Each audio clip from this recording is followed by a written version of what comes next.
Hello everyone, welcome to only IAS. Last lecture में हमने geography में यूनिट 4 स्टार्ट किया था और इस यूनिट 4 क्लाइमेटोलॉजी के अंदर हमने एटमॉस्फेयर की बेसिक इंफॉर्मेशंस कलेक्ट करने की कोशिश की थी। यहाँ पर हमने एटमॉस्फेयर के डिफरेंट लेयर्स पढ़े थे, क्या क्या इफेक्ट्स होते हैं उनके, क्या क्या फंक्शंस होते हैं, इन सब के बारे में हमने डिटेल से एनालिसिस किया था।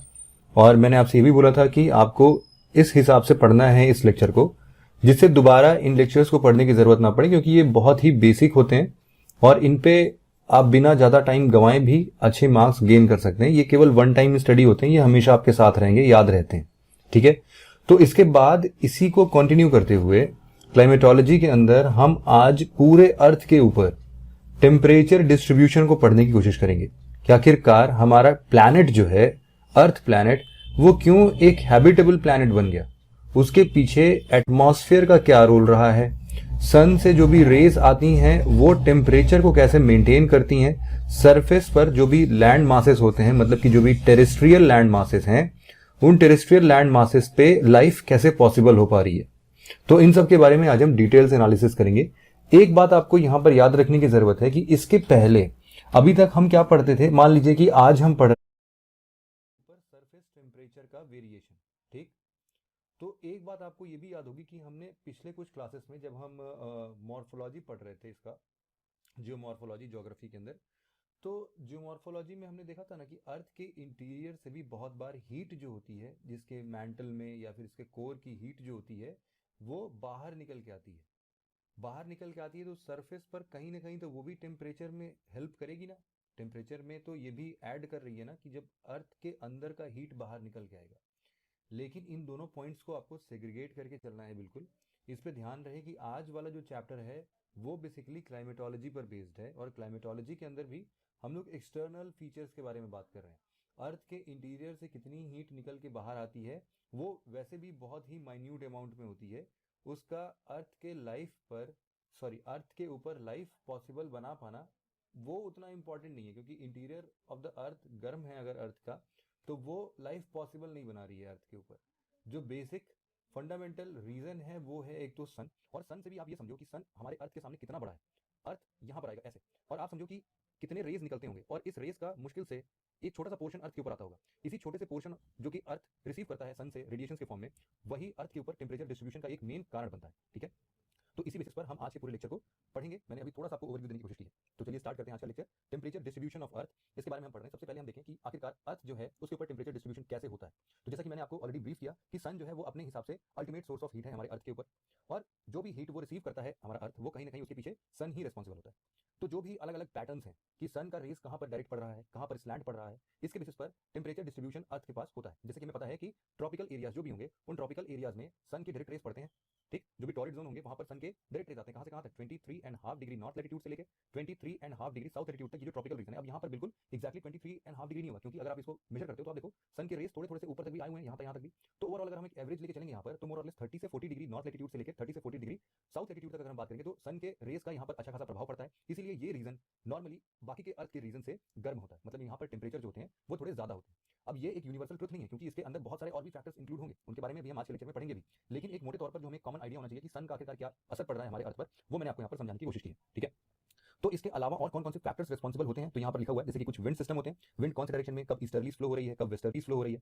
इसके अलावा आप देखोगे कि प्रेशर सिस्टम जो होते हैं छोटे छोटे अलग अलग पॉकेट्स में, आप देखोगे कि प्रेशर डेवलप होता है। वो कभी कभी लो प्रेशर सिस्टम होता है, कभी कभी हाई प्रेशर सिस्टम होता है।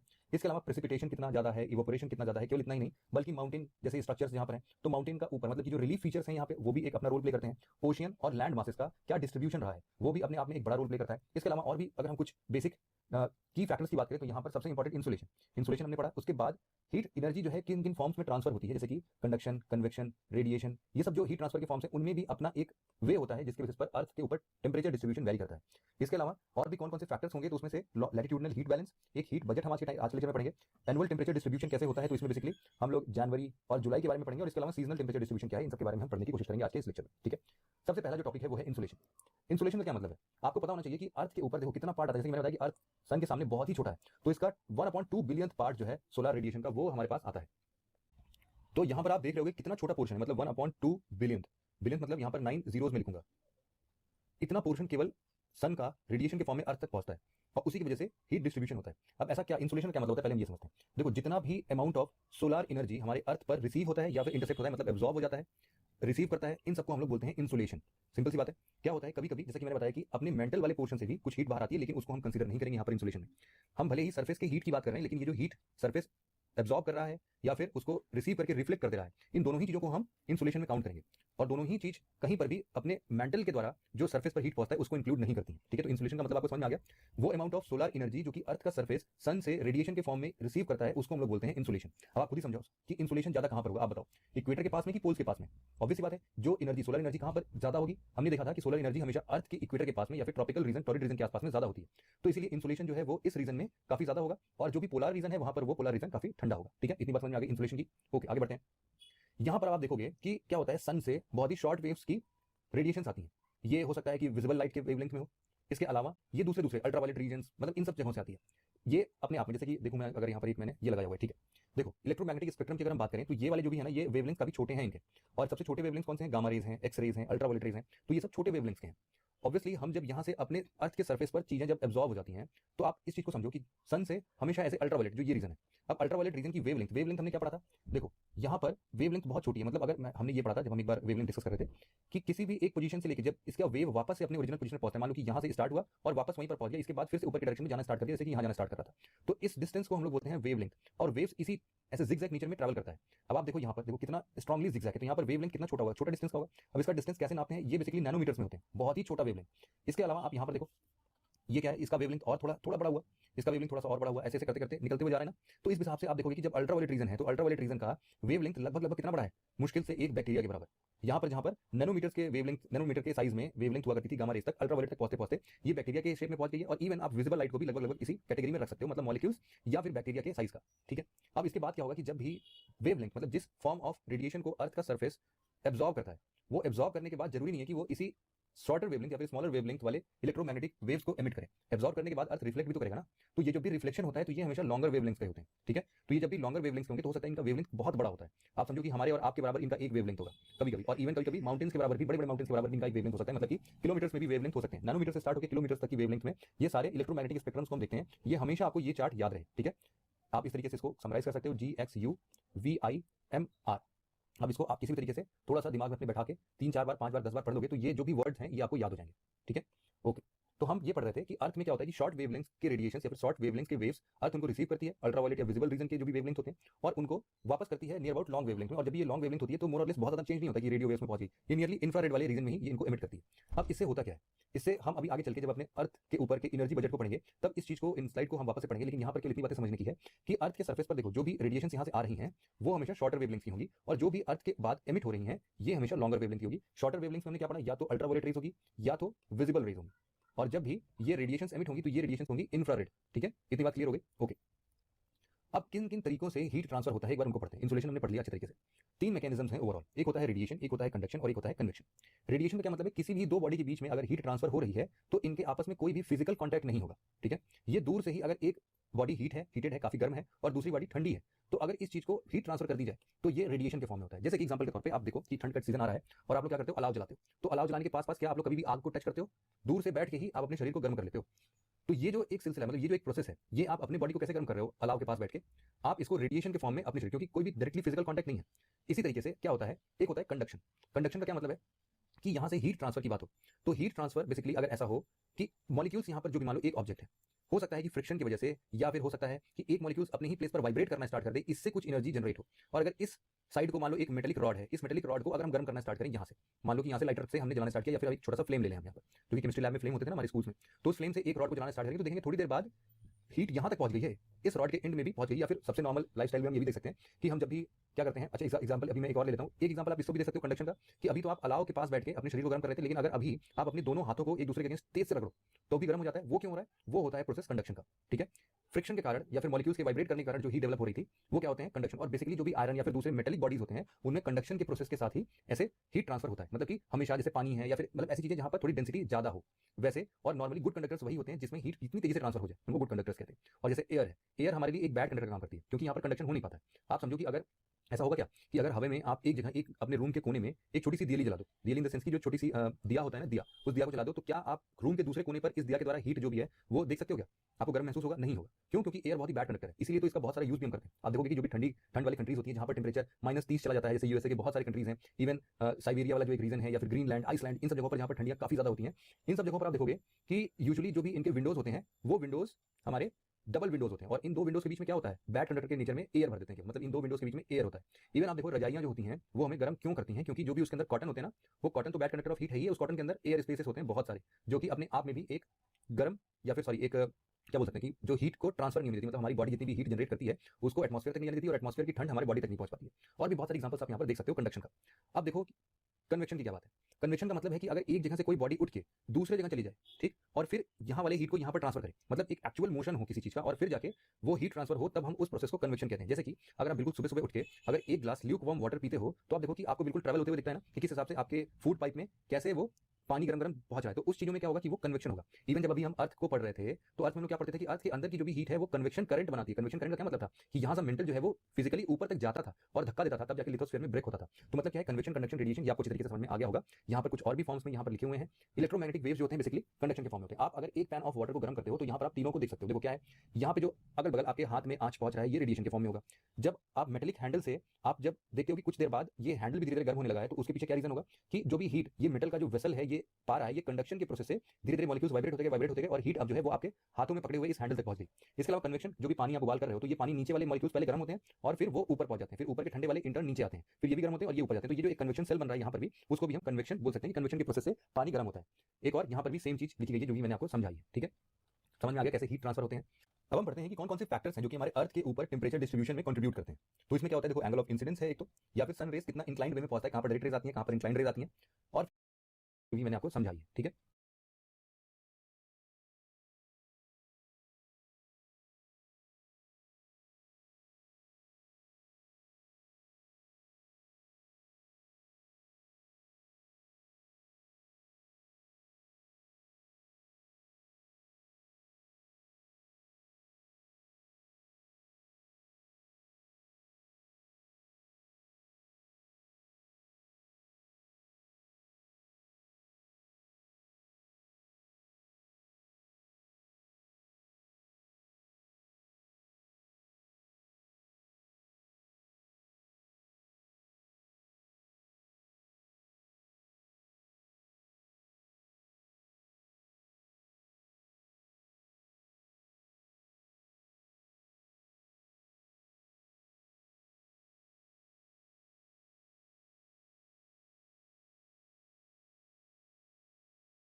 बन रहा है यहाँ पर भी, उसको भी हम कन्वेक्शन बोल सकते हैं। कन्वेक्शन के प्रोसेस से पानी गर्म होता है। एक और यहाँ पर भी सेम चीज लिखी गई है जो भी मैंने आपको समझाई है, ठीक है, समझ में आ गया कैसे हीट ट्रांसफर होते हैं। अब हम पढ़ते हैं कि कौन कौन से फैक्टर्स हैं जो कि हमारे अर्थ के ऊपर टेंपरेचर डिस्ट्रीब्यूशन में कंट्रीब्यूट करते हैं।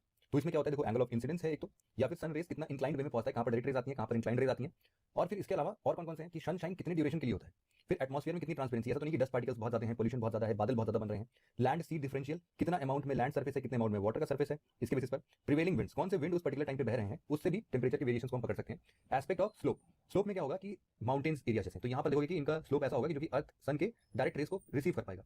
तो और दूसरा एक एरिया होगा जहां पर कोई भी सन के रेज नहीं पहुंचेंगे। तो एस्पेक्ट ऑफ स्लोप की बात करेंगे हम। इसके अलावा ओशन करंट्स, ओशन करंट्स में भी हमने देखा है किस हिसाब से वो हीट डिस्ट्रीब्यूशन में रोल प्ले करते हैं। इसके अलावा एल्टीट्यूड, कितने ऊंचाइयों तक हम पहुंच जाए जिससे टेंपरेचर डिस्ट्रीब्यूशन, और आखिरी में अर्थ का सन से कितना डिस्टेंस है, इसके बारे में हम चर्चा करेंगे। तो ये जो 8-9 फैक्टर्स हैं इनको हम एक एक करके डिफाइन करने की कोशिश करते हैं।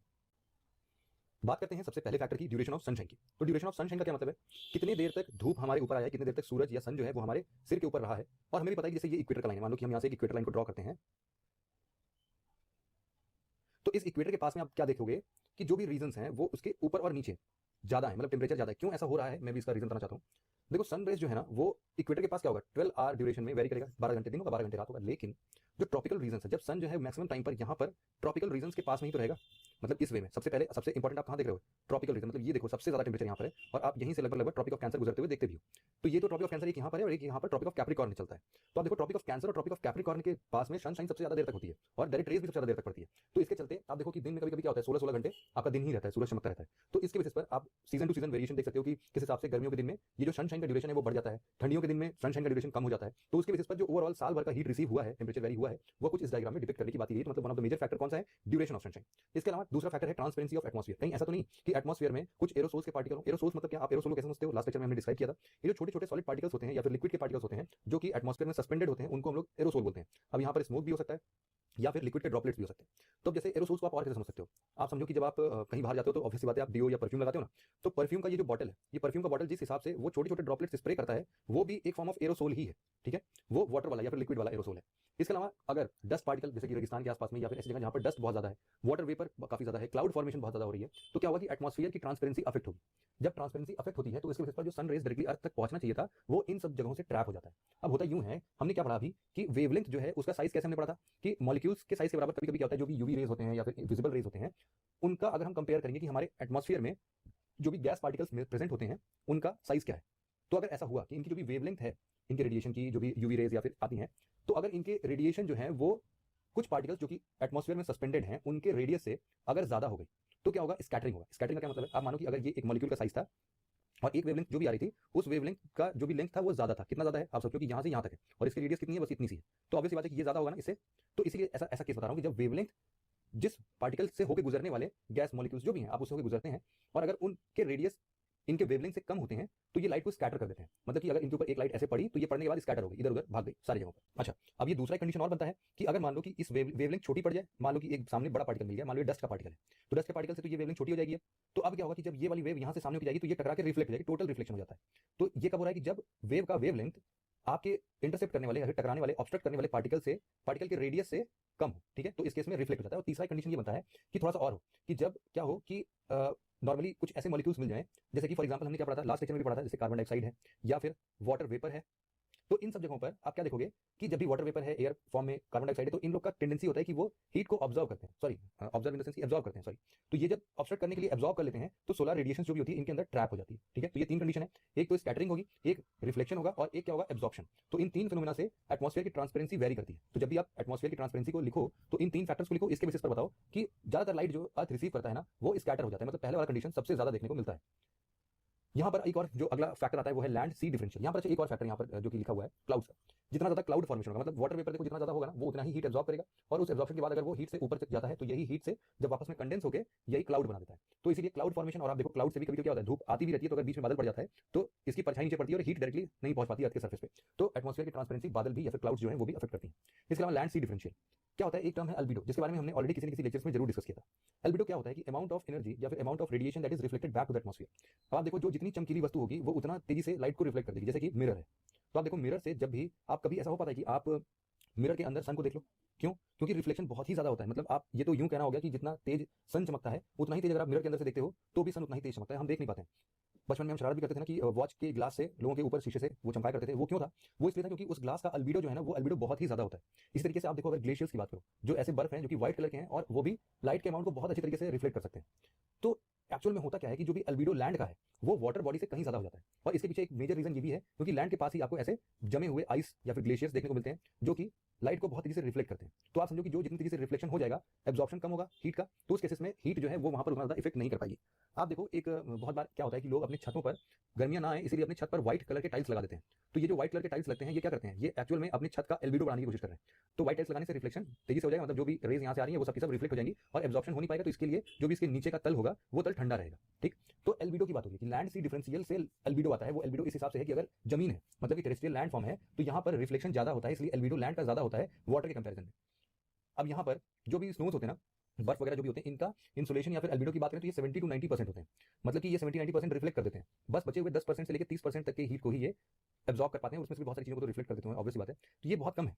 अब आप ऐसा भी समझो कि लैंड सी डिफरेंशियल इस बेसिस पर भी आता है कि मान लो सन की रेज आती हैं और ये पानी के अंदर पेनिट्रेट करने की कोशिश करती है, तो आप देखोगे कि पानी के अंदर काफी दूर तक ये रोशनी पहुंचती है ना, तो मतलब हीट भी उसके साथ साथ पहुंच रहा है, एनर्जी भी पहुंच रही है। तो ये लगभग ऐसा होता है कि पानी के अंदर लगभग 20 मीटर की गहराई तक भी सन के डायरेक्ट रेज जा सकते हैं। और अब आप समझो कि अर्थ की अगर बात करें, लैंड सर्फेस की बात करें, तो क्या इतना जा पाएगा 20 मीटर अंदर तक सन का रेस? बिल्कुल नहीं। आप देखते हुए आपके अंडरग्राउंड में हमेशा ठंड रहती है, क्यों? क्योंकि सन की रेस वहां तक नहीं पहुंच पाती है। इसी के बेसिस पर आपने ये समझा कि लैंड पर मुश्किल से 1 मीटर तक का हार्डली ऐसा हो पाएगा कि अर्थ के रेडिएशन वहां तक पेनिट्रेट कर पाए। तो अब एक हीट का अमाउंट है जो कि केवल और केवल 1 मीटर डेप्थ के चीज को गर्म कर रहा है, और एक ऐसा प्रोसेस है जहां पर सरफेस के अंदर लगभग लगभग 20 मीटर गहरा एक पोर्शन है जहां पर उसको सन के रेस से गर्म करना है। और यहाँ पर कितना रीजन होगा? यहाँ पर इतना ही रीजन होगा, इवन और भी कम होगा, 1 मीटर और 20 मीटर में बस इतना ही रीजन होगा।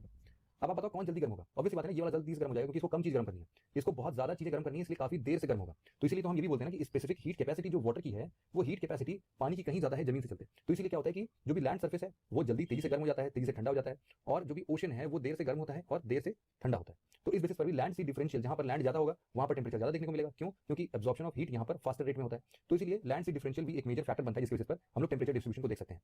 तो यहाँ पर जो भी स्पेसिफिक हीट की बात कर रहे थे वो लैंड मास से कम 2.5 टाइम्स ज्यादा है। तो मतलब जो भी हीट एब्जॉर्ब करने की क्षमता है पानी की, वो 2.5 टाइम्स ज्यादा है। तो ये बहुत देर में पानी गर्म होगा, इसका पीछे का इंडिकेशन यही है, और ठंडा होने में भी उतना ही टाइम लगेगा। इसलिए तो आप देखो कि जो दिन भर का पानी गर्म हुआ होता है, आपका एटमॉस्फेयर, आपका लैंड तो ठंडा हो जाता है, लेकिन पानी के टाइम पर अगर आप भोर में या फिर आप बिल्कुल अर्ली मॉर्निंग में जाते हो तो आप वहां देखोगे कि पानी का टेम्परेचर गर्म रहता है थोड़ा सा। या फिर आप देखो कि सुबह सुबह का टाइम हो अगर, लेकिन ये सही नहीं बैठेगा, आप केवल रिवर वाटर से समझ सकते हो। तो रिवर वाटर से आप ये समझो कि पानी गर्म क्यों होता है? क्योंकि उसकी स्पेसिफिक हीट कैपेसिटी उतनी तेजी से वो गर्म नहीं हो पाता है, सॉरी उतनी तेजी से वो ठंडा नहीं हो पाता है जितना उसने दिन भर सनरेज एक्सेप्ट किया होगा, तब जाके कहीं शाम में ये गर्म हो पाया होगा। अब ये शाम में जब एक बार गर्म हो गया तो ये तेजी से ठंडा भी नहीं हो सकता, तो ये भोर तक भी इसकी गर्माहट जो होती है वो बनी रहती है। तो इस बेसिस पर भी आप इन चीजों को समझ सकते हो। अगला फैक्टर है हमारा प्रिवेलिंग विंड सिस्टम। अब देखो प्रिवेलिंग विंड सिस्टम का क्या मतलब है कि जो भी हवाएं हमारे अर्थ के चारों तरफ बहती हैं, तो हमने पढ़ा है ना कि ट्रॉपिकल रीजन्स में ईस्टर्ली फ्लो होती हैं, और अगर हम इसके ऊपर जाएंगे तो वेस्टर्ली फ्लो होती हैं। तो ये कुछ प्रिवेलिंग विंड सिस्टम्स हैं। इन प्रिवेलिंग विंड्स के चलते हमने देखा था कि इनका इफेक्ट कहीं ना कहीं ओशन करंट्स में भी पड़ रहा था, है कि नहीं?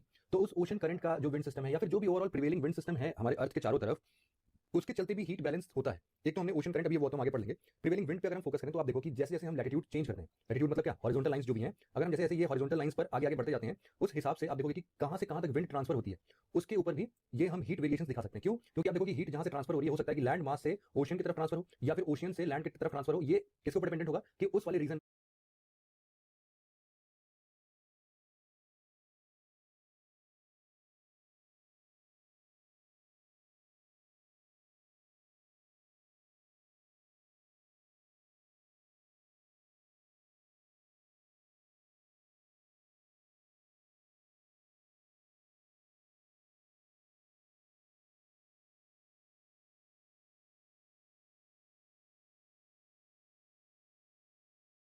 में कौन सा वाला प्रिवेलिंग विंड चल रहा है।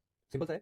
देखो अब होगा क्या कि मान लो फॉर एग्जांपल ओशनिक विंड चल रही है। ओशनिक विंड अगर मान लो, ओशन क्या होता है? ठंडा होगा। यूजुअली हम यही समझते हैं कि जो भी लैंड का टेम्परेचर है वो ज्यादा होता है और ओशन का टेम्परेचर उतना ज्यादा नहीं होता है। तो जब भी ऐसा होगा कि ओशन से मान लो बहुत ही कड़ाके की गर्मी पड़ रही है, बहुत जबरदस्त गर्मी है, अब यहाँ पर जब बहुत गर्मी है तो क्या होगा कि अगर विंड सिस्टम ऐसा है कि ओशियन से कुछ हवाएं अपने लैंड की तरफ लेके आ जाएगा, तो क्या होगा कि ठंडी हवाएं लैंड तक आएंगी। तो मतलब कि जो भी हमारा गर्मी है वो थोड़ा सा, मतलब जो इतना खतरनाक गर्मी पड़ रहा था वो गर्म से अब हम थोड़ा सा राहत पाएंगे।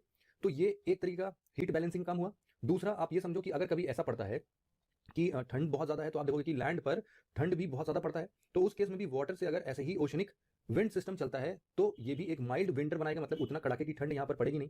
तो इसीलिए आप देखोगे कि किस हिसाब से ये समर में और विंटर्स में किस हिसाब से ओशनिक विंड जो है वो टेम्परेचर को अपने हिसाब से मैनेज करा देती है। इसके अलावा देखो दो चीजें हैं, लेकिन ये जो भी हम बात कर रहे हैं कि ओशन से जो भी विंड है वो यहाँ पर आ जाएगा, वो तभी हो पाएगा ना कि जब ये इसके विंडवर्ड साइड हो। विंडवर्ड साइड मतलब मैं समझाता हूँ आपको। देखो अगर हम एक माउंटेन ले लें, ठीक, और ये माउंटेन यही कोस्टल एरियाज पर है, इसके इस साइड पूरा ओशन वाटर है, और ये जो पूरा है यहाँ पर आप देख रहे होगे कि ये हमारा लैंड है, और इसके ऊपर कहीं पर ये हमारा एक बड़ा सा माउंटेन उठा हुआ है, ठीक। अब देखो होगा क्या कि जब हवाएं यहाँ से यहाँ बहेंगी इस डायरेक्शन में, तो ये वाला जो पोर्शन है ये इसका विंडवर्ड साइड होगा, क्योंकि हवाएं यहीं पर बन रही हैं, टकरा रही हैं। जो इसका ऑपोजिट वाला रीजन है, ये कौन सा रीजन होगा? ये ऐसा रीजन होगा जो कि इन हवाओं का इनके ऊपर कोई प्रभाव नहीं पड़ेगा, क्योंकि अगर हवाएं इनसे क्रॉस भी करती हैं तो ये ऊपर ही ऊपर से निकल जाएंगी, घूम के पलट के कभी इनके ऊपर हवाएं नहीं पड़ेंगी। तो इस बेसिस पर क्या होगा, इसको हम लोग क्या बोलते हैं? इसको हम लोग बोलते हैं लीवार्ड साइड, ठीक है। ये टर्म आप जरा सा याद कर लेना। एक होता है विंडवार्ड साइड जो कि हवाओं की तरफ पड़ता है, और दूसरा होता है लीवार्ड साइड जहां पर हवाएं नहीं बहती हैं। तो इवन अभी हम इंडियन ज्योग्राफी में जब मानसून पढ़ेंगे तो हम देखेंगे किस हिसाब से जो हमारा वेस्टर्न घाट है, वेस्टर्न घाट मतलब कि अगर मैं इंडिया का एक रफ मैप बनाऊं तो यहाँ पर जो भी ये वेस्टर्न घाट है हमारा, तो आप देखोगे कि जो भी मानसून यहाँ से ऐसे चलते हैं, हवाएं चलती हैं, तो ये महाराष्ट्र वाले रीजन में, मुंबई में देखो कितना ज्यादा बारिश होता है। ये क्यों बारिश होता है? क्योंकि ये इसके विंडवर्ड साइड में पड़ता है। और इसी टाइम पर अगर आप कर्नाटक के कुछ रीजन पर देखोगे तो वहां पर बारिश ही नहीं होती है। तो वो क्यों नहीं होती है? क्योंकि वो लीवार्ड साइड पड़ता है। लीवार्ड साइड से क्या होता है कि ये पानी वाला विंड जो है ये यहाँ तक पहुंच ही नहीं पाता है। तो ये कुछ रीजन है कि प्रिवेलिंग विंड किस हिसाब से टेम्परेचर्स को बैलेंस करने की काम करता है, ठीक है। अब इस बेसिस पर ये तो हमने प्रिवेलिंग विंड सिस्टम पढ़ा है। अब हम पढ़ते हैं कि ये स्लोप का क्या एस्पेक्ट है यहाँ पर। देखो क्या होता है कि जिस हिसाब से कौन सा वाला स्लोप जो है वो सन का डायरेक्टली फेस करता है, वो हिसाब से हम समझते हैं कि कौन सनलाइट ज्यादा रिसीव करेगा, कौन सनलाइट रिसीव नहीं कर पाएगा। तो क्या होता है कि अगर आप यूं समझो कि आप एक पहाड़ी आपकी नदर्न हेमिस्फीयर में है और दूसरी पहाड़ी सदर्न हेमिस्फीयर में है, और सन का रेस कहीं ना कहीं बीच में इक्वेटर के पास होगा, ये रहा हमारा इक्वेटर। तो आप देखोगे कि नदर्न हेमिस्फीयर में हमेशा ऐसा होता है कि जो भी इसका साउथ फेस होगा, मतलब कि अगर आप ग्लोब देखो या फिर आप हम अपने हिमालय माउंटेन्स को अच्छे तरीके से पढ़ सकते हो। हिमालय माउंटेन को अगर इमेजिन करो और हमारा ट्रॉपिक ऑफ कैंसर यहाँ है, इक्वेटर यहाँ है, और ये हिमालय माउंटेन्स नॉर्थ में है। तो आप बताओ कि इसका जो हिमालय माउंटेन है, हिमालय का साउथ, अगर हम अपने उत्तर प्रदेश में खड़े हो जाए और हिमालय की तरफ देखेंगे तो हमको हिमालय का साउथ पोर्शन दिखेगा, और अगर यही हम चाइना की तरफ खड़े होकर हिमालय को देखेंगे तो हम लोग हिमालय का नॉर्थ पोर्शन देख रहे होंगे, जैसे कि यहाँ पर है। तो क्या होगा कि सन रेस हमेशा इसके साउथ पोर्शन पर ही पड़ेगा ना, नॉर्थ पर तो सन रेस नहीं पहुंच पाएगा। इसीलिए क्या होगा कि नदर्न हेमिस्फीयर में नॉर्थ फेस के जितने भी माउंटेन्स होते हैं वो सनलाइट रिसीव नहीं करते हैं, बल्कि उल्टा होता है सदर्न हेमिस्फीयर में। अगर कोई भी मान लो माउंटेन है, मान लो कि यहाँ पर साउथ अमेरिका वाला कोई भी एक माउंटेन है, उस एंडीज माउंटेन पे अगर आप समझो कि एक ऐसा यहाँ पर माउंटेन है, तो इसमें क्या होगा कि अगर आप मान लो ब्राजील के साइड में खड़े होकर इस माउंटेन को देखने की कोशिश करोगे या फिर इक्वाडोर पे खड़े होकर इस माउंटेन को देखने की कोशिश करोगे, तो ये माउंटेन्स आपके हिसाब से क्या होगा कि जो भी इसका नदर्न फेस है वो सनलाइट रिसीव करेगा, और जो इसका सदर्न फेस है, जो नीचे वाला पोर्शन है, वो सनलाइट रिसीव नहीं करेगा। तो इसके बेसिस पर आप समझ सकते हो कि सदर्न और नदर्न हेमिस्फीयर में किस हिसाब से माउंटेन्स का कौन सा वाला साइड रिसीव सनलाइट को करेगा और कौन सा वाला साइड सनलाइट को रिसीव नहीं करेगा। जहां पर सनलाइट नहीं होंगे वहां पर कोई क्रॉप्स नहीं होगा, कोई ह्यूमन सेटलमेंट नहीं होगा, मॉइस्चर काफी ज्यादा होगा, क्योंकि सन रेज अगर होता तो वहां पर थोड़ी बहुत गर्मी होती, और उस गर्मी से क्या होता है कि मॉइस्चर उड़ जाता, बारिश वगैरह होती। तो इसीलिए वो रीजन थोड़ा सा फॉरेस्टेड होता है। यहाँ पर भी सेम यही कंडीशन होगा कि आप देखोगे कि नदर्न हेमिस्फीयर का जो नॉर्थ फेसिंग है उसमें फॉरेस्ट वगैरह ज्यादा देखने को मिलेगा, और जो इधर वाला शेप होता है ना, यहाँ पर आपको कल्टीवेशन देखने को मिलेंगे, क्योंकि ह्यूमन सेटलमेंट है। तो यहाँ पर एग्रीकल्चरल प्रैक्टिसेस, वैलीज में लोग बसते हैं, स्लोप्स पर भी लोग बसते हैं। तो यहाँ पर अलग अलग तरीके से हम दोनों एस्पेक्ट को देख सकते हैं, और टेम्परेचर का जो वेरिएशन रहा है इसकी वजह से जो भी चेंजेस आए हैं उनको भी हमने पढ़ने की कोशिश की है। तो जो भी सन के अगेंस्ट में, मतलब सन के ऑपोजिट साइड में जो भी स्लोप रहेगा वो हमेशा फॉरेस्टेड होगा, और जो भी डायरेक्ट रेज इसको गेन करता है वहां पर आप अच्छा खासा देख सकते हो। जैसे कि यहाँ पर लिखा है कि दो slopes remain barren if irrigation facilities are absent, मतलब कि कौन सी साइड में, नदर्न हेमिस्फीयर के नॉर्थ साइड में, सदर्न हेमिस्फीयर के साउथ साइड में ये आपको सनलाइट नहीं मिलेगी। तो आप ऐसे भी चाहो तो अगर इतना दिमाग नहीं लगाने का मन है तो आप डायरेक्टली इसको भी लिख सकते हो कि नदर्न हेमिस्फीयर के नॉर्थ साइड में, नदर्न हेमिस्फीयर के north facing of the mountains और सदर्न हेमिस्फीयर के south facing of the mountains में सनरेज नहीं पहुंचते हैं। ठीक है, और जहां पर अच्छी चीजें होती हैं, जहां पर सनराइज पहुंचते हैं, वहां पे ह्यूमन सेटलमेंट भी काफी हद तक ज्यादा देखने को मिलते हैं। तो ये एक स्लोप का अपना रोल है, फैक्टर है। ओशन करंट, जिसके बारे में हम ऑलरेडी बहुत बार चर्चा कर चुके हैं। तो किस हिसाब से यहाँ पर north equatorial warm current gulf stream के फॉर्म में ऐसे अटलांटिक ड्रिफ्ट के साथ नॉर्वेजियन तक पहुंचता है, और यहाँ पर जो भी आर्कटिक ओशन है, इस आर्कटिक ओशन के पास जो भी यहाँ पर बर्फ जम जानी चाहिए थी, वो बर्फ ना जम के ये वार्म करंट यहाँ पर टेम्परेचर डिस्ट्रीब्यूशन का काम करता है। तो इसके बेसिस पर हमने बहुत सारे और भी एग्जांपल्स पढ़े थे। तो यहाँ पर ओशन करंट किस हिसाब से हीट बैलेंस करने में हेल्पफुल है, इसके बारे में भी हमने चर्चा किया हुआ है। तो ये भी एक फैक्टर आप इसमें ऐड कर सकते हो। अगला फैक्टर जो है वो आता है एल्टीट्यूड का। एल्टीट्यूड का क्या मतलब है?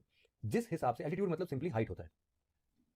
एल्टीट्यूड जिस हिसाब से ऊपर की तरफ बढ़ता जा रहा है, मान लो ये अर्थ का सरफेस है, और इस अर्थ के सरफेस से जितना एल्टीट्यूड हम ऊपर चलते जाएंगे, क्या होगा कि टेम्परेचर डिक्रीज होता रहेगा। कल ही अभी हमने पढ़ा है, और लेकिन ये फीचर किसके लिए होगा? केवल और केवल ट्रोपोस्फियर की बात हो रही है यहाँ पर। ये ध्यान रखना, क्योंकि उसके बाद तो टेम्परेचर स्ट्रेटोस्फियर में बढ़ने लगा था। क्यों क्यों पढ़ाया था ऐसा?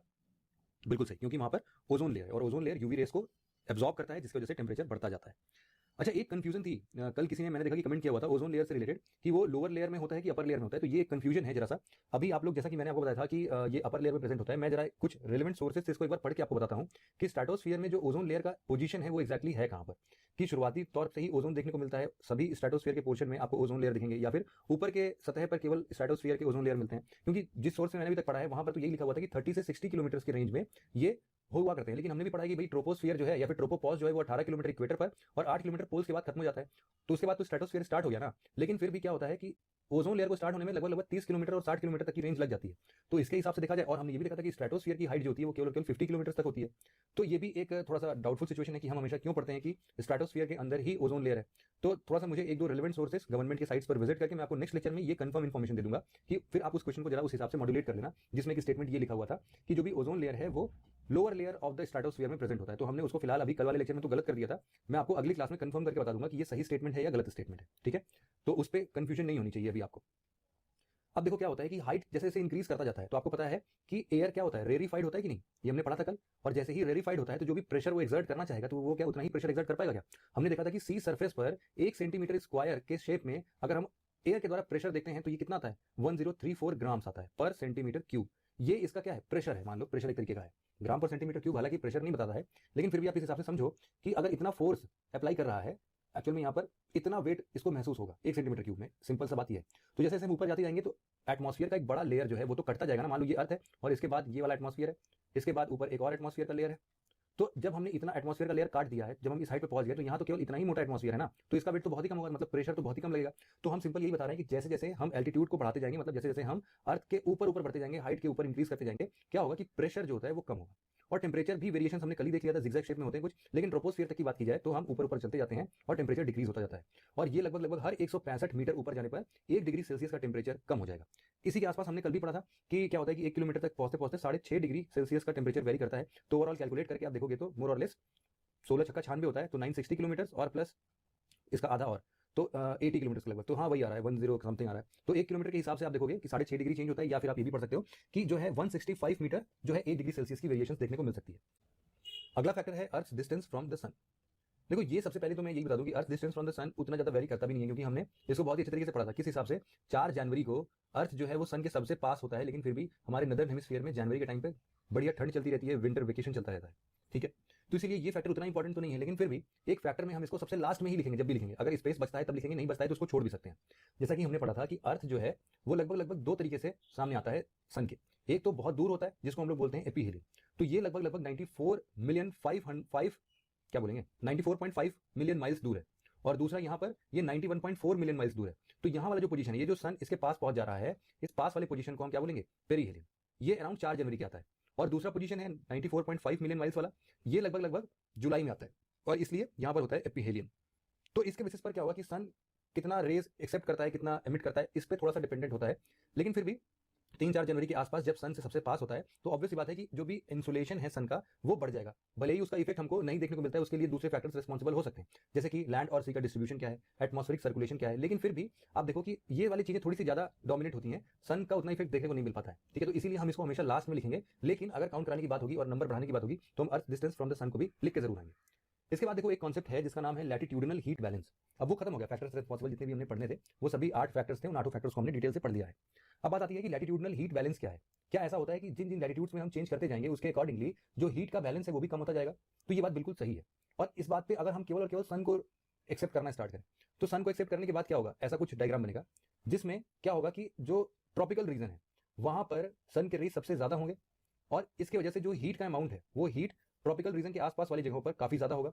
इसके जस्ट ऑपोजिट पोलार रीजन की बात करेंगे, तो पोलार रीजन में टेम्परेचर काफी कम होगा, क्योंकि सन की बहुत ही स्लैंट रेस पड़ती है, मुश्किल से 30% या फिर इतना भी नहीं पड़ता है वैसे तो इस बेसिस पर आप देखोगे 30-40% जो भी पड़ता होगा तो वो बहुत ही कम है। तो यहाँ पर हीट डेफिसिट होगा, क्योंकि यहाँ पर तो काफी ठंडा टेम्परेचर होगा और यहाँ पर हीट सरप्लस हो जाएगा। अब शुरुआत में तो ऐसा ही होता है, देखो अगर हम केवल सन को कंसीडर करें तो ये कुछ ऐसा डायग्राम बनेगा कि जितना अर्थ यहाँ पर फेंक रहा है उतना ये एमिट करता है, ठीक है, कुछ ऐसा होता है।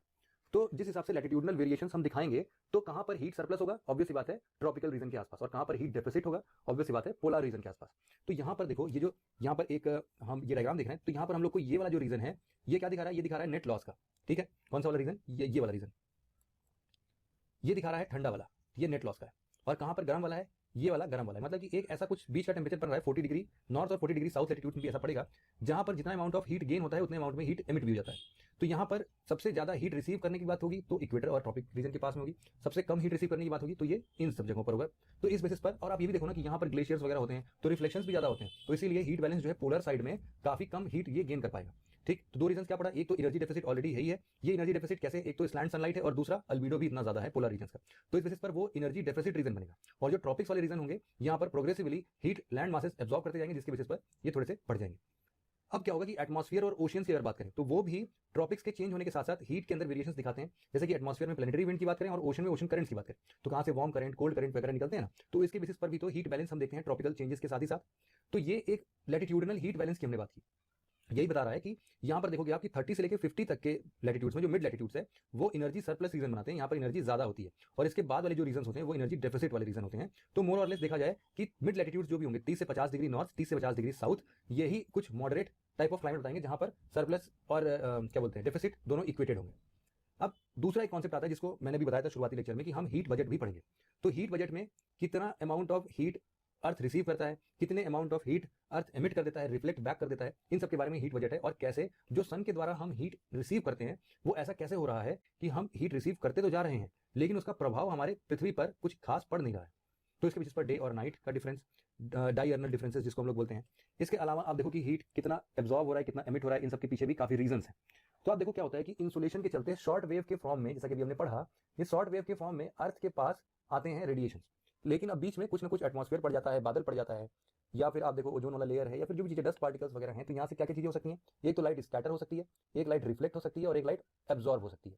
यही तीन फिनोमेना हमने पढ़ा था, इसको समझते हैं। अब देखो क्या होता है कि जब भी टेरेस्ट्रियल सरफेस पर, मतलब कि जमीनों पर ऐसे सन के रेस पड़ते हैं, तो ये चीजों को एब्जॉर्ब करना स्टार्ट करती है। जब ये एब्जॉर्प्शन चलता है, उसके बाद रात के टाइम पर क्या होगा कि ये वाली हीट एमिट होगी। क्यों? क्योंकि देखो टेम्परेचर का जो फ्लो है वो हमेशा हाई टेम्परेचर से लो टेम्परेचर तक ही होता है। अब क्योंकि यहाँ पर एटमॉस्फेयर दिन के टाइम में गर्म होता है और लैंड मासेस थोड़े ठंडे होते हैं, तो ये हीट यहाँ इस डायरेक्शन में फ्लो होता है, जिसको हम लोग एब्जॉर्प्शन बोलते हैं। रात के टाइम पे क्या होता है कि एटमॉस्फेयर हमारा ठंडा हो जाता है, जिसके चलते अभी भी सरफेस जो है वो गर्म रहता है, इसीलिए वो भी रेडिएशन करता है, वो भी टेम्परेचर मेंटेन करने की कोशिश करता है। तो यहाँ से हम इन दोनों के बैलेंस को जरा सा इस डायग्राम से पढ़ते हैं हीट बजट के, तो हम अर्थ के एनर्जी बजट को अच्छे तरीके से पढ़ सकते हैं। अगर हम मान के चलें कि अर्थ से जितनी भी हीट हमारे अर्थ पर आती है वो 100% है, सन का अमाउंट नहीं, मतलब जितना भी अमाउंट सन का 1/2 मिलियन पार्ट पढ़ा था हमने, 2 बिलियन पार्ट, तो ये जो 1/2 बिलियन पार्ट है, यही मानते हैं कि ये 100% है अभी के लिए। अब इस 100% से होता क्या है कि जब सन की रेज एटमॉस्फेयर में घुसने के स्टार्ट में ही होती है, तभी लगभग 6% की जो ये रेडिएशंस हैं, या 6% की जो एनर्जी है, वो ऐसे ही एटमॉस्फेयर में प्रेजेंट जो भी पार्टिकल्स होते हैं वो रिफ्लेक्ट कर देते हैं। ठीक है, इसके बाद और क्या होता है, और नीचे आए तो पता चला क्लाउड्स वगैरह मिल गए। तो क्लाउड्स भी आप देखो व्हाइट कलर के होते हैं, ये भी काफी हद तक इनका एल्बिडो बहुत बढ़िया होता है, तो इसीलिए ये भी रिफ्लेक्ट करना स्टार्ट करेंगे। तो ये मोर और लेस 20%, इस 100% का 20% जो है ये बादलों ने रिफ्लेक्ट कर दिया। कितना कम हो गया, अभी 26% हो चुका है। फिर क्या हुआ कि ये जो 4% था, ये 4% रिफ्लेक्ट फ्रॉम अर्थ सर्फेस, मतलब कि जो भी अर्थ पे पहुंचने के बाद तुरंत ही रिफ्लेक्ट हो जाए। जैसे कि कैसे, मान लो किसी ने बिल्डिंग के छत पर व्हाइट टाइल्स लगाई है, ठीक, ऐसा ही कुछ और भी सर्फेस हो जहां पर किसी ने बड़े बड़े शोरूम्स के सामने मिरर लगा दिए हो, तो ऐसे जगहों पर क्या होगा कि रिफ्लेक्ट हो जाएगा अर्थ के सर्फेस से भी, चूंकि काफी कम है ये सारी चीजें, तो हम इसको मात्र 4% के नियर अबाउट मानते हैं। ठीक है, कितना हो गया टोटल, 30%। मतलब 30% क्या होगा कि जैसे ही सन से रेज आती हैं उतने में 30% तो यूं ही रिफ्लेक्ट हो जाती है। इसके अलावा क्या होता है कि कुछ ऐसे मात्राएं हैं, जैसे कि मान लो 16%, इसी 100 में से 16% ऐसा है जो कि एटमॉस्फेयर अपने आप में एब्जॉर्ब कर लेती है। एब्जॉर्ब करने का मतलब क्या है कि यहाँ पर जो भी CO2 प्रेजेंट होते हैं, वाटर वेपर प्रेजेंट होते हैं, इन सबके चलते इनका कैरेक्टरिस्टिक ही यही है कि वो हीट को एब्जॉर्ब करें। तो यहाँ पर 16% के लगभग एटमॉस्फेयर से 16% जो भी 100% हीट आ रही थी, उसका 16% एटमॉस्फेयर में एब्जॉर्ब हो गया और 3% क्लाउड में भी एब्जॉर्ब हो गया। ठीक है, ओके। अब देखो कि कितना बचता है। हमने क्या पढ़ा, एक तो 6% मतलब ऊपर इन तीनों में 30% हो गया था, यहाँ पर 19% है, 16 + 3 19, तो कितना हो गया 49%। मतलब 49% तो यूं ही रिफ्लेक्ट एब्जॉर्ब ये सब में खत्म हो गई। जो अर्थ का सर्फेस एक्चुअल में चीजों को रिसीव करता है वो केवल और केवल सर्फेस का 51% होता है। क्यों? क्योंकि 49% निकाल दिया, 100 में से 49 सब्ट्रैक्ट करेंगे, कितना आएगा 51%।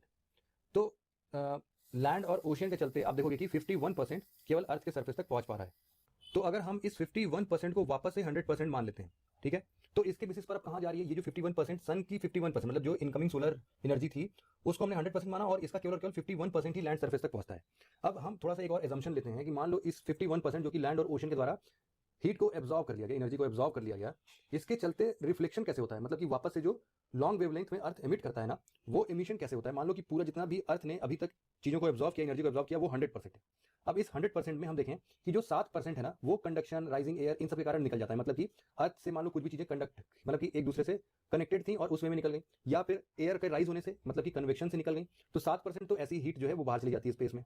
इसके अलावा आप देखोगे कि 23% जो है वो लगभग कहां जाती है, वो जा रही है क्लाउड फॉर्मेशन में। मतलब क्या होता है कि क्लाउड बन के ऊपर निकल जाती है वाटर वेपर के फॉर्म में। मतलब सिंपली जो भी हीट ओशन सरफेस रिसीव करता होगा, उस ओशन सरफेस के गर्म होने से वाटर वेपर बनते होंगे, और इसी वाटर वेपर से वो 23% लगभग ये भी खाली हो गया। तो लगभग 30% का हिसाब किताब तुमको मिल गया। अब देखो जो एक बहुत मेजर पोर्शन है जिसको हम लोग 64% डिनोट कर सकते हैं, वो radiated to space from clouds and atmosphere. मतलब क्या होगा कि जो भी हीट यहां पर मिल रहा है ना, इसी हीट का बाहर बाद में रिफ्लेक्शन होता है अर्थ के सरफेस से। अब क्या हुआ कि अर्थ के सरफेस में जितनी भी चीजें आई वो क्लाउड की मदद से या फिर वापस एटमॉस्फेयर की मदद से उसने भी रिफ्लेक्ट कर दिया, पूरा ऊपर चला गया। फिर इसके बाद 6% जो है ये डायरेक्टली स्पेस में अर्थ रिलीज कर देता है, रेडिएट कर देता है। मतलब 6% जो है वो डायरेक्टली रेडिएट हो गए। तो ओवरऑल देखो जो 51% चीजें एब्जॉर्ब हुई थी, उनका 100% का हिसाब किताब मिल गया क्या, 7% इधर, 23% इधर, मतलब 30% तो इधर हो गया। अब यहाँ पर 64 + 6 कितना हो गया, ये हो गया 70%। तो 100% का हिसाब किताब मिल गया। मतलब जितनी हीट आती है उतनी हीट चली जाती है, एब्जॉर्ब नहीं होती ना। आप खुद ही सोचो कि अगर एब्जॉर्ब होना शुरू हो जाए ना, तो अर्थ का तो टेम्परेचर धीरे धीरे बढ़ता ही चला जाएगा। इसीलिए हमारे पास ये अर्थ एनर्जी बजट आता है। इसके चलते हम क्या समझते हैं कि जितना भी अर्थ के ऊपर हीट आता है शुरुआती दौर में, वो कहां से रिफ्लेक्ट होकर चला जाता है, कितना अर्थ उसको एब्जॉर्ब करता है, और उस एब्जॉर्प्शन के बाद जब लॉन्ग वेवलेंथ की एनर्जी एमिट करता है, तो उस केस में कहां से कौन से हिसाब किताब के अंदर में हम इसको डिफाइन कर सकते हैं। तो आशा करता हूं कि अर्थ का जो भी एनर्जी बजट है वो आपको एकदम बढ़िया तरीके से समझ में आ गया है। अब हीट बजट जो है वो एनुअल टेम्परेचर डिस्ट्रीब्यूशन पर डिपेंडेंट है, आइसोथर्म्स के कुछ जनरल कैरेक्टरिस्टिक्स के ऊपर डिपेंडेंट है, और जनरल टेम्परेचर डिस्ट्रीब्यूशन। इसको भी जरा एक बार पढ़ के देखते हैं। मीन एनुअल टेम्परेचर डिस्ट्रीब्यूशन क्या है। आप देखो कि इसमें एक कॉन्सेप्ट होता है आइसोथर्म का। आइसोथर्म मतलब होता क्या है? एक प्रकार का आइसोथर्म जो है एक प्रकार का ऐसा इमेजिनरी लाइन है जो कि बराबर बराबर टेम्परेचर वाले लाइंस को जोड़ता जाता है। मान लो कि आपने देखा कि हाँ 25 डिग्री सेल्सियस का टेम्परेचर कहाँ कहाँ है, तो आपने बताया एक यहाँ पर है मैप में, एक यहाँ पर है, एक यहाँ पर है, यहाँ पर है, एक नीचे है थोड़ा सा, एक ऊपर है, फिर एक यहाँ पर है, यहाँ पर, यहाँ पर। तो जो आइसोथर्मल होगा वो इन्हीं पॉइंट्स को ज्वाइन करने से बन जाएगा। ये एक ऐसी इमेजिनरी लाइन होगी जो कि ये बताएगी कि इसी लाइन पर जो भी टेम्परेचर हम दिखा रहे हैं वो सब जगह एक ही टेम्परेचर है। तो इसी को हम लोग, इस लाइन को हम लोग क्या बोलते हैं? इसको बोलते हैं आइसोथर्म या फिर आइसोथर्मल लाइन, जो भी आपको पसंद आए। अब यहाँ पर आइसोथर्मल लाइन हमको समझ में आ गया। अब क्या होता है कि एनुअल टेम्परेचर डिस्ट्रीब्यूशन की अगर हम बात करेंगे तो आपको भी पता है कि लैटिट्यूडनल डिस्ट्रीब्यूशन टेम्परेचर का भी है, जिसके बेसिस पर हमने भी देखा कि लैटिट्यूड्स के वेरिएशन में टेम्परेचर डिस्ट्रीब्यूट हो जाते हैं। इसके अलावा जो भी एल्टीट्यूड है वो भी एक रेस्पॉन्सिबल फैक्टर है जिसके बेसिस पर टेम्परेचर डिस्ट्रीब्यूशन वेरी कर सकता है। तो इन सब चीज़ों से हमको ये समझ में आता है कि जो भी टेम्परेचर डिस्ट्रीब्यूशन है उनके और भी बहुत सारे कारण हो सकते हैं। इसी के बेसिस पर अगर हम आइसोथर्म्स की बात करें, देखो यहाँ पर कितनी आड़ी तिरछी रेखाएं ये बन रही हैं, जो ये पिंक कलर की लाइन देख रहे हो यहाँ पर, या फिर आप इसको देखो, ये सब क्या है? ये सब आइसोथर्म्स हैं, ठीक है। अब इन्हीं आइसोथर्म्स की कुछ जनरल कैरेक्टरिस्टिक की हम बात कर रहे थे। सबसे पहला ये है कि जनरली ऐसा होता है कि ये पैरेलल्स को फॉलो करते हैं, हर बार नहीं। पैरेलल्स मतलब एटीट्यूड। आप देखोगे कि लगभग ये जो आइसोथर्म्स होते हैं वो हॉरिजॉन्टल डायरेक्शन के ही होते हैं, और उन्हीं जगहों पर हम अच्छे तरीके से टेम्परेचर वेरिएशंस देख भी सकते हैं, मतलब सॉरी टेम्परेचर सिमिलैरिटीज देख सकते हैं। और जब भी ऐसे वेरिएशंस होंगे तो उनका आइसोथर्म कुछ और बन जाएगा। तो इस बेसिस पर हम लोग देखते हैं कि जनरली वो पैरेलल्स को फॉलो करते हैं। इसके अलावा हम देखते हैं कि ओशन और कॉन्टिनेंट की बाउंड्रीज पर ये सडन बेंड हो जाते हैं। देखो यहाँ पर, ये देखो सडन बेंड होगा, यहाँ पर सडन बेंड, यहाँ पर सडन बेंड, ये सडन बेंड। तो ये जो सडन बेंड हो रहा है आखिरकार उसके पीछे का रीजन यही है कि देखो जिस हिसाब से लैंड और वाटर की हीटिंग कैपेसिटीज होती हैं, स्पेसिफिक हीट कैपेसिटी हमने पढ़ा, तो वो काफी डिफरेंट होती है। तो ऑब्वियस सी बात है कि जैसे ही सन की बात हम करें, सॉरी, जैसे ही वाटर ओशन सर्फेस से लैंड सर्फेस की तरफ बढ़ेगा, अचानक से टेम्परेचर चेंज होगा। तो इसीलिए उसी के साथ साथ आइसोथर्म्स भी बेंड हो जाएगा काफी ज्यादा, कि उसका वाला टेम्परेचर पता नहीं कौन से ऊपर है या नीचे है। इसके अलावा आप देखोगे कि आइसोथर्म्स जो होते हैं अगर काफी पास पास है, मतलब कि आइसोथर्म्स अगर एक आइसोथर्म यहाँ है, दूसरा यहाँ है, तीसरा यहाँ, चौथा यहाँ, पांचवा यहाँ, ऐसे अगर आइसोथर्म है बहुत ही क्लोजली स्पेस्ड है, तो मतलब क्या है कि ये आइसोथर्म मान लो 0 डिग्री का था, ये आइसोथर्म 3 डिग्री का था, ये वाला 6 डिग्री का, ये 9 डिग्री का और ये 12 डिग्री का। तो आप देखो कि 0 से 12 तक की चेंजेस में कितना तेजी से चेंज हो गया। मतलब कि आइसोथर्म्स अगर बहुत ही क्लोजली स्पेस्ड होंगे तो इसका मतलब ये है कि थर्मल का जो ग्रेडियंट है ना वो ज्यादा होगा। मतलब हम ये भी बोल सकते हैं कि अगर थर्मल या फिर टेम्परेचर ग्रेडियंट अगर पास पास बने हुए हैं, मतलब कि ये जो आइसोथर्म्स है अगर वो पास पास बने हुए हैं तो टेम्परेचर बहुत ही तेजी से चेंज हो रहा है। इसका ये समझ में हम मतलब समझ लेंगे। इसका जस्ट उल्टा कि अगर ये बहुत ही वाइडली स्पेस्ड है, बहुत दूर दूर है, तो टेम्परेचर चेंज होने में काफी दूर चल रहे हैं। तो इसकी वजह पर जो हमारा थर्मल टेम्परेचर वेरिएशन या फिर थर्मल ग्रेडियंट है वो काफी कम रहेगा। ये समझ गया आप? ठीक है। साथ ही साथ हम ये भी देख सकते हैं कि जो भी सबसे ज्यादा टेम्परेचर होगा वो ट्रॉपिक्स और सब ट्रॉपिक्स रीजन में होगा। क्यों? क्योंकि यहाँ पर सन रेज डायरेक्टली आते हैं। पोलर और सब पोलर रीजन में टेम्परेचर काफी कम देखने को मिलेगा। इसके अलावा जो भी एक दोनों मतलब दिन और रात का जो एक वेरिएशन होता है, मतलब कि जो डायर्नल चेंजेस हैं या फिर साल भर का जो पूरा वेरिएशन है, वो भी आप देखोगे कि जो भी कॉन्टिनेंट के बिल्कुल सेंटर वाले या फिर एकदम इंटीरियर वाले रीजन के जो भी प्लेसेस हैं वहां पर ऐसे डिफरेंसेस सबसे ज्यादा होते हैं। मतलब कि अगर रेंज की बात करें तो टेम्परेचर रेंज में बहुत डिफरेंस आता है, पूरे साल भर की भी बात करें तब भी, और अगर दिन और रात की बात करें तब भी। कॉन्टिनेंटैलिटी इसको बोलते हैं। कॉन्टिनेंटैलिटी का क्या मतलब है कि बेसिकली मान लो कि ये अफ्रीका वाला रीजन बनाता हूं मैं, मानो कि ये हमारा अफ्रीका का एक मैप है, ठीक। अब यहाँ पर मान लो कि एक ये वाला जो रीजन है, यहाँ पर बिल्कुल सेंटर की बात कर रहा हूँ मैं, तो जो भी विंड सिस्टम आता है, मान लो यहाँ से ओशन से पानी वानी उठा के आया और यहाँ पर काफी गर्मी पड़ रही थी, तो इतने रीजन को थोड़ा बहुत ठंडक पहुंचा दी। लेकिन बिल्कुल अंदर अंदर तक जाते जाते क्या होता है कि इसके जो भी फीचर्स होते हैं ना इन विंड्स के, वो अपना फीचर्स ही खो देते हैं, तो यहाँ पर उसका कोई भी असर पड़ता नहीं है। तो कॉन्टिनेंटैलिटी का यही मतलब होता है कि जो कि उस पर कोई भी विंड सिस्टम नहीं पहुंच पाता है, रेनफॉल नहीं होती है। तो इन सब बेसिस पर ऐसे कुछ रीजंस बनते हैं जिनको हम लोग कॉन्टिनेंटैलिटी बोलते हैं। तो उसका भी कभी कभी बहुत सारा फैक्टर्स होता है। तो यहाँ पर एक तो हमने बात की किस हिसाब से डायर्नल और एनुअल रेंज ऑफ टेम्परेचर होता है। इवन आपको भी पता होना चाहिए कि जो भी ओशन है वो ओशन के अंदर भी ये जो डायर्नल या एनुअल रेंज ऑफ टेम्परेचर है वो काफी कम वेरिएशंस में देखने को मिलता है। क्यों?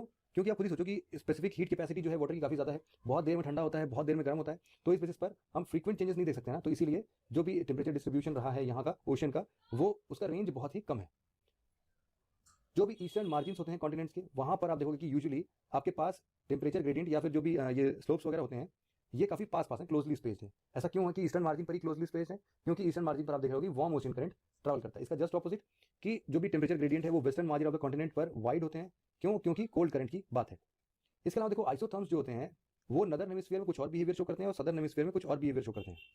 तो एक बार तो ये समझ में आया कि देखो आइसोथर्म्स अगर नदर्न हेमिस्फीयर में होंगे तो यहाँ पर ज्यादा वेवी नेचर के होंगे। क्यों? क्योंकि यहाँ पर कभी कभी वाटर बॉडी आती है, कभी कभी लैंड मासेस आ गए, फिर वाटर बॉडी, फिर लैंड मासेस, तो यहाँ पर इरेगुलरिटीज जो होती हैं नदर्न हेमिस्फीयर में वो काफी ज्यादा होती हैं टेम्परेचर डिस्ट्रीब्यूशन को लेकर।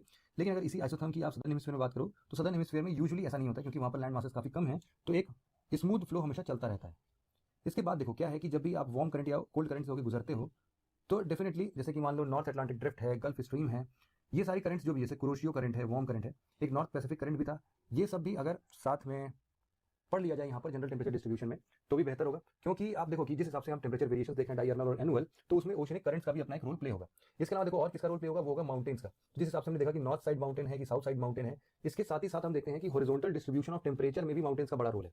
जैसे कि मान लो, जैसे कि मैं बता भी रहा था कि रॉकीज हैं, एंडीज हैं, तो ये सारे रॉकीज एंडीज माउंटेन हवाओं को रोक देते हैं ना। जैसे कि अगर हमारे यहाँ हिमालय नहीं होता तो ऊपर जो रशिया के पास साइबेरियन के एकदम चिलिंग विंटर वाला सिस्टम है, तो वो हिमालय रोकता है, तब तो हमारे कंट्री में उतनी ठंड नहीं पड़ती है, वरना हमारे ठंड मतलब हमारे कंट्रीज में भी बर्फ पड़ रही होती है अगर हिमालयस नहीं होते तो इसीलिए आप देखोगे कि किस हिसाब से हॉरिजॉन्टल डिस्ट्रीब्यूशन और वर्टिकल डिस्ट्रीब्यूशन ऑफ टेम्परेचर दोनों में माउंटेन्स का अपना रोल है। जब रॉकीज और एंडीज की बात होगी तो यहाँ पर हॉरिजॉन्टल डिस्ट्रीब्यूशन हो जाएगा, और जब मेरी बात हो रही है तो यहाँ पर हॉरिजॉन्टल डिस्ट्रीब्यूशन टेम्परेचर का होगा।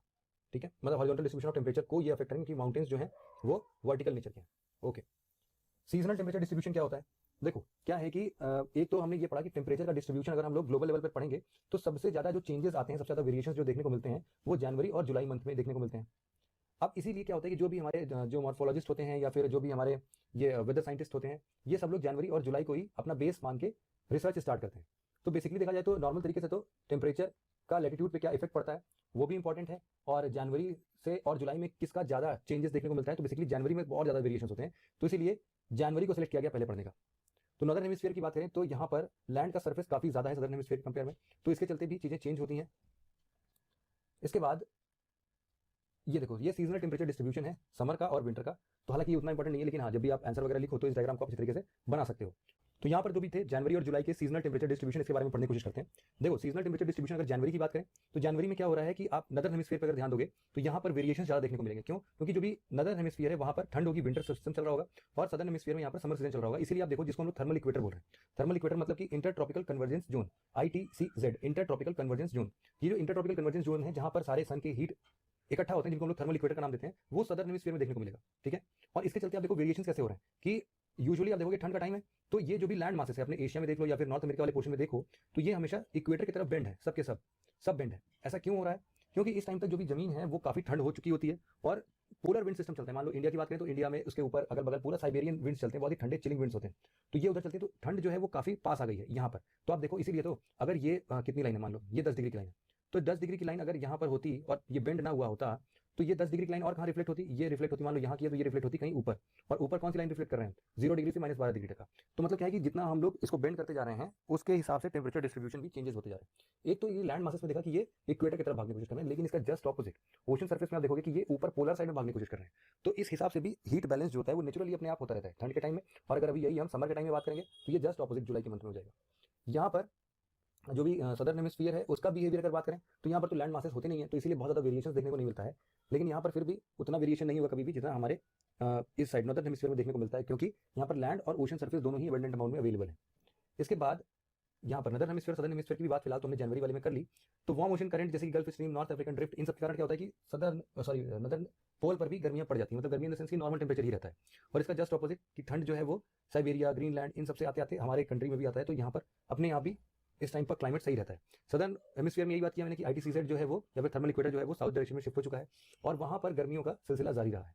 इसके अलावा देखो सीजनल टेम्परेचर डिस्ट्रीब्यूशन अगर जुलाई का देखें तो जुलाई में जस्ट ऑपोजिट, जुलाई में नदर्न हेमिस्फीयर में गर्मियां पड़ रही हैं, और इसीलिए इक्वेटर से जो भी गर्मियां हैं वो पोलर साइड में शिफ्ट होने की कोशिश कर रही हैं इसके चलते। तो इसीलिए आप देखोगे कि यहाँ पर जो बेंडिंग है वो कहीं ना कहीं पोल के साइड में है, और इसका जस्ट ऑपोजिट यहाँ पर रिवर्स या ओशंस में मिलेगा। ऐसा क्यों है? क्योंकि ये भी एक्चुअल में हीट बैलेंस करने का एक नेचुरल प्रोसेस ही है, बस हमको उसको अपने लैंग्वेज में लिखने आना चाहिए। यहाँ पर भी नॉर्थ हेमिस्फीयर और सदर्न हेमिस्फीयर का अलग अलग डिस्ट्रीब्यूशन सिस्टम है, जो कि उतना इंपॉर्टेंट नहीं है, इतना डेप्थ में पढ़ने की जरूरत भी नहीं है हमें। आप चाहें तो एक बार स्लाइड को पॉज करके आराम से यहाँ पर पढ़ सकते हैं। ठीक है, तो इन सब की जरूरत नहीं है। आप ये देखना कि नदर्न हेमिस्फीयर और सदर्न हेमिस्फीयर या फिर केवल नदर्न हेमिस्फीयर की अगर बात करेंगे तो 4 जुलाई का सीजन हो या फिर ये जुलाई वाला टाइम हो या फिर जनवरी वाला टाइम हो, हमेशा देखना कि आप ग्रीनलैंड के ऊपर कम ही टेम्परेचर रह जाता है। ठीक है, हाईएस्ट टेम्परेचर जो है वो अफ्रीका, एशिया वाले रीजन में, नॉर्थ वेस्ट इंडिया, ये सब कब का? जुलाई के मंथ की बात हो रही, तो भयानक प्रचंड गर्मी पड़ती है, आपको भी पता है। तो इन सब वजहों से हमने चीजों को डिफाइन किया किस हिसाब से टेम्परेचर डिस्ट्रीब्यूशन होते हैं। नॉर्थ में अलग होते हैं, साउथ में अलग होते हैं। जैसे कि ये क्वेश्चन देखते हैं यहाँ पर, the atmosphere is mainly heated by the क्या, अरे आंसर भी लिखा गया यहाँ पे, sorry, long wave terrestrial radiation. हमने पढ़ा ना कि सन से शॉर्ट वेवलेंथ के रेडिएशन आते हैं और एब्जॉर्ब करने के बाद ये लॉन्गर वेवलेंथ में जाते हैं, तो लॉन्ग वेव टेरेस्ट्रियल रेडिएशन जो कि अर्थ हीट होने के बाद एमिट करना चाहेगा। इसके बाद the main response that the earth experience highest temperature in the sub tropical in the northern hemisphere rather than at the equator is. अब सबसे आपको पर्टिकुलर रीजन खोजना है, तो यहाँ पर अगर सब ट्रॉपिकल एरियाज ऐसे हैं जहाँ पर बारिश वगैरह कम होती है, तो आप देखोगे कि इक्वेटोरियल एरियाज के चलते सब ट्रॉपिकल रीजन में बारिश वगैरह तो कम ही होती है।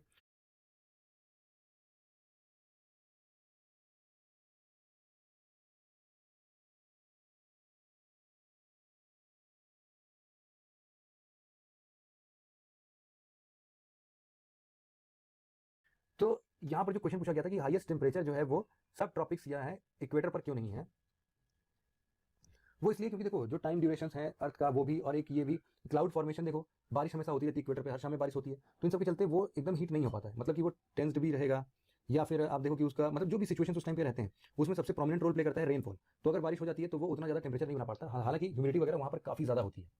इसके बाद आपको मैथ फॉलोइंग में यहाँ पर देखना है, सबसे पहले अल्बिडो, अल्बिडो में क्या पड़ा था, कितना पोर्शन जो है परसेंटेज ऑफ विजिबल लाइट जो कि रिफ्लेक्ट हो जाता है, ये वाला डी वाला हो गया।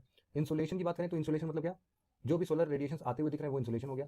आइसोथर्म क्या होता है, आइसोथर्म में अभी हमने पढ़ा कि एक तो है हमारे पास difference between the mean temperature and the warmest and the coldest month, तो ये रेंज की बात करें एनुअल रेंज, और आइसोथर्म जो है वो line joining the places of equal temperature. तो अभी एनुअल रेंज तो हो गया है, अभी आइसोथर्म अल्बिडो आइसोलेशन, ठीक है सारे हो गए। तो इस हिसाब से मैथ द फॉलोइंग आप इसको कर सकते हैं। ये कुछ मेन से क्वेश्चंस हैं आपको अटेंड करने हैं कि हाउ डज द अनइक्वल